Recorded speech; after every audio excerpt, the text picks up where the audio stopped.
Hello everyone, welcome back to Touch to Click. Today I'll show you how to change WhatsApp time to 12-hour format on your Android device so your chats display time just the way you like. Now let's get started. Step 1. Open WhatsApp on your Android phone and check the current time format, which usually follows your phone's system settings. Step 2. Go to your phone's Settings app by tapping the gear icon.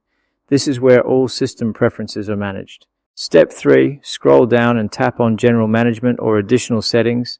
This section controls date and time options. Step 4. Tap on Date and Time. Here you'll find the option to use the 24-hour format for your device. Step 5.